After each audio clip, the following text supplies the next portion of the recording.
Friends, so today we are going to do the ownership review of the Z8 from Kawasaki, and so basically this review is going to help us if you are planning to buy this bike. So basically you'll have a fair knowledge about the good and bad bits of this bike. And here I'm going to introduce my friend Mr. Vedant. Hey, hi, Lulu. So I guess today we're So gonna the talk idea is about- Vedant. Okay. So this is a ownership review. Okay, we are not going to talk much about the technicalities because a lot of other people that do.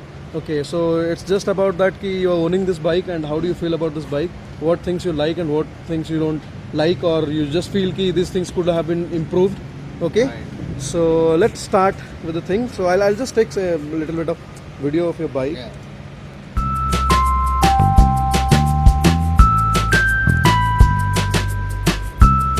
So first we'll start with the good bits. What do you like about this bike? So the thing which made me buy this bike, the first and the foremost thing is bang for buck. So this is the only super bike or probably a sports bike naked which will give you the maximum bang for buck. This costed me 9 lakh rupees for 114 bhp. Correct. So best power ratio you get for the money you invest. So there is no other bike right now in Indian market which would give you that kind of power for the money you invest. Correct. That is first. Second, this bike has a very high gear ratio. So by that what I mean is you can ride this bike on 40 kilometers per hour in a sixth gear. So there is no knocking, absolutely no knocking sound. You can swiftly ride, and most of the times what happens with me is I don't realize which gear I am in when I'm riding in a city. So usually I found that I'm riding in fifth gear and sixth gear, and it's as smooth as you're riding at 110. And one of the benefits of that is while you're on highway and you're stuck in traffic, and then you can straight zoom off from sixth gear only. You don't need to change gears. From 40 till 200, there is one single gear. So it almost acts like it's an automatic motorbike for you. Correct.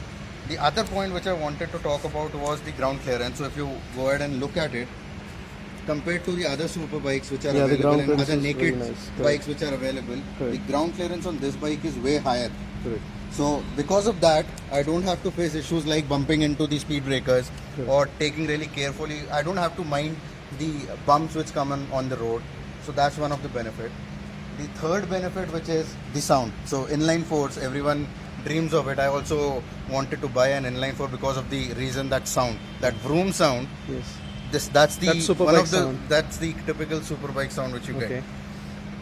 Okay, and the next is the looks. So if you go ahead and Bulu and show them, and probably I think you have already shot Shown. it. Yes. So this bikes, to me at least, it looks like a Decepticon straight Correct. coming from Transformer movie. So Correct. that's what impressed me. The look of this bike compared to the other street fighters which are available right now in the Indian market, this one is a best looker.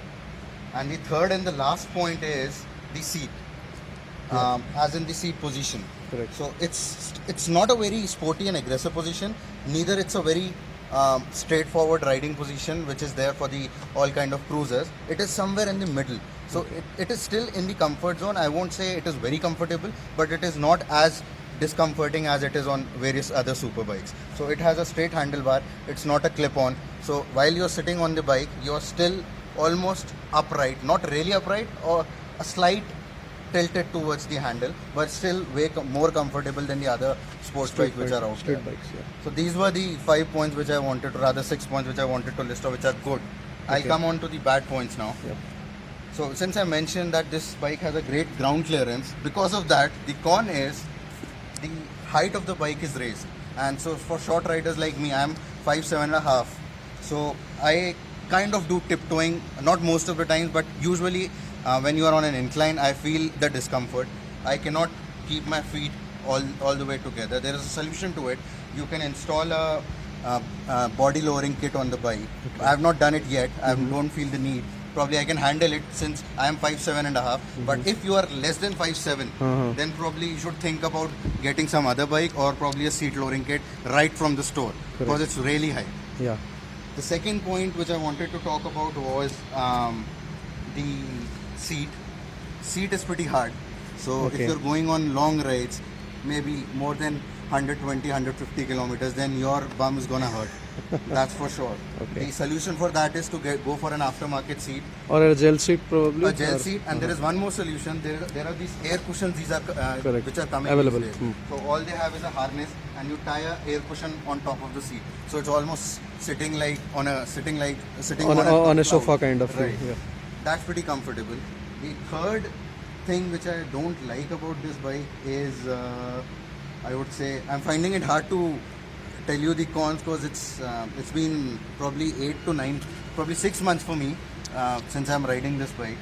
So it's kind of hard to find out what's the con of it. So the third point which I wanted to mention as part of things which are not good with this bike or con is the hard clutch. So the clutch is really hard. I have a KTM as well. So I used to think probably the clutch on that motorbike is really hard. But since I've started riding this, that seems like it's butter smooth. The clutch on this bike is really hard. Really and hard, it doesn't feel, when you'll be riding on highway, you don't use clutch much. Correct. So you won't feel that. in Unless city, you are yeah. stuck in traffic and you are shifting gears very frequently, Mm-hmm. then is the case when you'll realize that clutch is really hard and your hand starts paining. Correct. And related to that, for city rides, this bike is not made for city rides. It's so heavy. It's Yeah. probably the heaviest bike in its class in 800 and below 800 cc's, and probably the Z1000 is lighter than Z800. It's 800, yeah. So that's one factor. So it's a pro and a con. I'll tell you why it's a pro as well. For the con part of it, when you ride in traffic, you feel the weight of the bike. When you're taking a U-turn or probably you're sitting with a pillion, then you feel all the weight of your bike and pillion are coming onto your wrist and legs. So that's where this bike doesn't fare good. And I was talking about the pro, why having a heavier bike is a pro. When you go on speeds above 180, then this bike very is planted. stable. Yeah, planted You and don't stable. feel like you're going here and there. If there is a wind blast coming laterally towards you, it doesn't move the bike. So that's the advantage of it. That's about it, guys.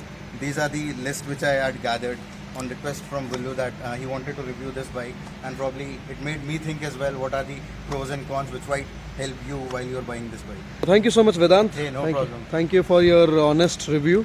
So this is certainly going to help other people who are actually looking to buy this bike, or maybe some bike with the similar segment. They can actually compare the good and bad bits.